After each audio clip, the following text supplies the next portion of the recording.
அனைவருக்கும் வணக்கம். என்னுடைய பெயர் வந்து மார்ஸ்லீனா ஷீபாராணி. நான் வந்து ஒரு ஆர்சி ரோமன் கேத்தலிக்கில் பிறந்த ஒரு பொண்ணு தான். முதல்ல வந்து சிலை வழிபாடு இதெல்லாம் இருந்தது எனக்குள்ள. நான் சென்னையில் ஒர்க்குக்கு போயிருக்கும் போது அங்கே தேவனால் தொடப்பட்டேன். அப்போ தான் வந்து வேதத்தோடைய முக்கியத்துவத்தை நான் அறிஞ்சு கொண்டேன். அதுக்கப்புறமும் என்னுடைய வாழ்க்கை பார்த்திங்கன்னா ரொம்ப வேதத்தை வந்து ரொம்பலாம் படித்ததில்லை. முக்கியமாக சங்கீதம் இந்த மாதிரி தான் நான் நிறையா படிச்சிருக்கேன். தேவனுடைய வார்த்தையை நிறைய கேட்பேன். ஆனால் வந்து ஒரு இருதயத்தில் ஒரு சமாதானம் இல்லாத ஒரு இருந்தது. ஸோ அப்போ தான் வந்து ஒரு சூழலில் வந்து நான் ஒரு ப்ரேயர் குரூப்பில் ஜாயின் பண்ணேன். ஸோ அந்த நேரத்தில் தான் வந்துட்டு வேத வார்த்தைகளை இன்னும் நான் அதிகமாக அறிந்து கொள்ள எனக்கு ஒரு வாய்ப்பு கிடைச்சிது. ஸோ அதுக்கப்புறம் நான் பைபிள் காலேஜில் சேர்ந்தேன். ஸோ 1 இயர் பைபிள் காலேஜில் வந்துட்டு டிடிஹெச் பண்ணேன். அந்த பைபிள் காலேஜ் அட்டன் பண்ணதுக்கப்புறம் தான் எனக்கு வந்து வேதத்தை இன்னும் அதிகமாக படிக்கணும், அதில் இருக்கிற சத்தியங்களை தெரிஞ்சு கொள்ளணும் அப்படிங்கிற ஒரு ஆர்வம் வந்தது. அந்த பைபிள் ஸ்டடி முடித்ததுக்கு அப்புறம் தான் வந்துட்டு நான் படிக்க ஆரம்பித்தேன்.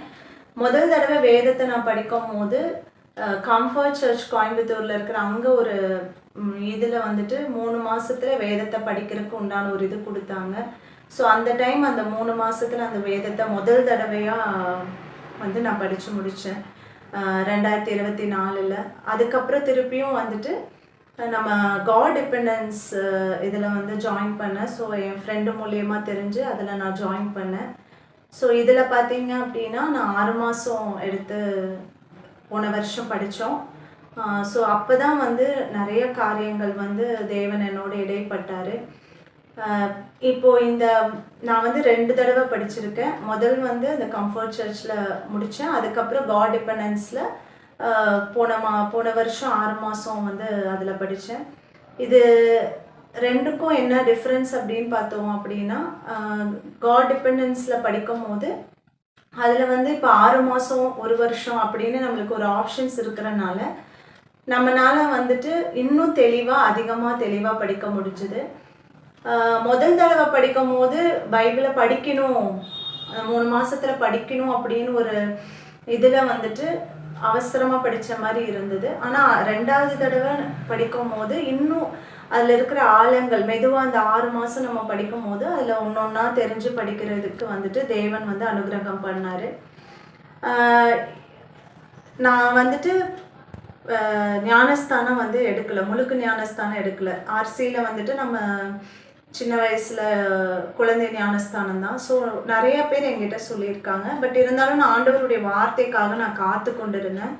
அப்போ இந்த 6 மாதம் கரெக்டாக நான் ஜூனில் ஆரம்பித்து காட் டிபெண்டன்ஸில் ஜூனில் ஆரம்பித்து அந்த டிசம்பரில் படித்து முடித்தோன்னே படிக்கவே வந்து எனக்கு தேவன் உணர்த்தினார்.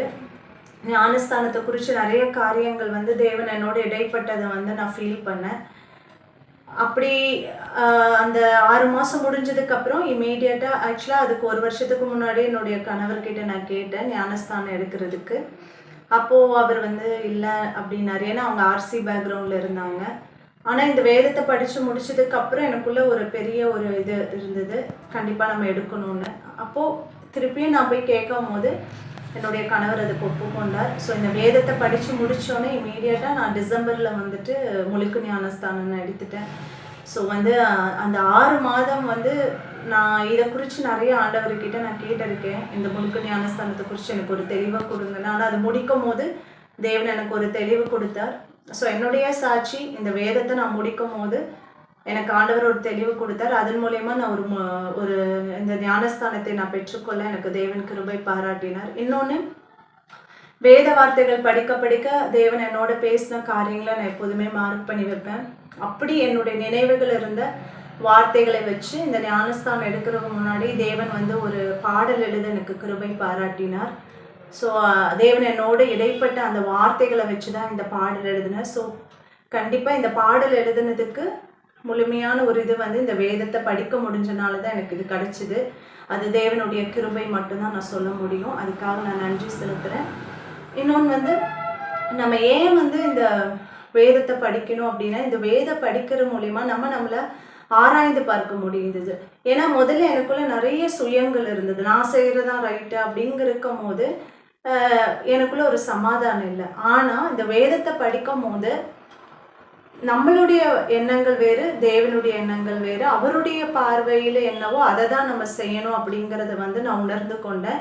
எல்லா சூழ்நிலையிலையும் நம்மளுக்கு சில எண்ணங்கள் தோணும். ஆனால் அந்த சூழ்நிலையில தேவன் நம்மளை எப்படி நடத்துகிறாரோ, அவர் எப்படி விருப்பப்படுறாரோ அப்படி தான் நம்ம செயல்படணும் அப்படிங்கிற ஒரு காரியத்தை நான் கற்றுக்கொண்டேன். அதே மாதிரி வேத வார்த்தைகள் ஒவ்வொரு வேத வார்த்தைகளையும் தியானிக்க எனக்கு ரொம்ப உதவியாக இருந்தது. ஒரு ஒரு வசனமாக எடுத்து அதில் என்ன ஆழங்கள் இருக்குது அப்படின்னு அதை தெரிஞ்சுக்கணும் அப்படிங்கிற ஒரு வாஞ்சியை தேவன் என்னுடைய இருதயத்தில் ஊற்றினார். ஸோ அப்போ நம்ம வேதத்தை படிக்கும் போது தான் தேவனை நம்ம அறிந்து கொள்ள முடியும், அந்த சத்தியங்களையும் நம்ம புரிந்து கொள்ள முடியும். அப்போ அது வேத வார்த்தைகள் இல்லாமல் நம்ம ஒன்றுமே இல்லை. யார் என்னை அன்பு செய்கிறாங்களோ அவங்க என்னுடைய நியாயப்பிரமாணங்களை கை கொள்ளுவாங்க அப்படின்னு வார்த்தை இருக்குது. அப்போ அந்த நம்ம தேவனை முழுமையாக நம்ம நேசிக்கிறோம், அன்பு செய்கிறோம் அப்படின்னா நம்ம அவருடைய வார்த்தைகளை கை கொள்ளணும். நம்ம வேதத்தை படித்தாதான் தேவனுடைய வார்த்தை என்னன்னு நம்மளுக்கு தெரியும். அப்படி நம்ம தேவனுடைய வார்த்தையை கை கொள்ளும் போது தான் நம்ம இருதயம் ஒரு சமாதானத்தை பெற்றுக்கொள்ளும். ஒரு கீழ்ப்படிதலுள்ள வாழ்க்கை வாழ தேவன் நம்மளுக்கு உதவி செய்வார். அப்போ வேத வார்த்தை இன்னைக்கு எவ்வளவோ பேர் எதையோ நாடி போகிறாங்க. நானும் இருக்கிற ரோமன் கேத்தலிக்லேருந்து வந்தபோது வேதமே தெரியாத இருந்த என்னைய தேவன் இன்னைக்கு வேதத்தை படித்து அதன்படி நடக்க என்னை வழிநடத்தினார். அதுபோல் வேத வார்த்தை நம்மளுக்குள்ளே இருக்கணும். வேத வார்த்தைகளை படிக்கும் போது மட்டும்தான் தேவனுடைய சத்தத்தை நம்ம உணர்ந்து கொள்ள முடியும். அதே மாதிரி ஒவ்வொரு இதுலேயும் நான் முடிவெடுக்கணும் அப்படின்னா அந்த வேத வார்த்தைகளை சார்ந்து தான் நான் முடிவெடுக்கிறேன். அப்படி நம்ம எடுக்கிற முடிவுகள் எனக்கு ஒரு சமாதானத்தை கொடுத்துருக்கு. ஸோ இந்த வேத வார்த்தைகள் இன்னும் என்னுடைய ஆவிக்குரிய வாழ்க்கையில் நான் வளர்றதற்கு எனக்கு ரொம்ப உதவியாக பிரயோஜனமாக இருக்குது. அதுக்காக நான் தேவனுக்கு முதல் நன்றி செலுத்துகிறேன். காட் டிபெண்டன்ஸுக்கும் நன்றி செலுத்துகிறேன். நன்றி. Thanks for watching. Like, share and subscribe God Dependence YouTube channel.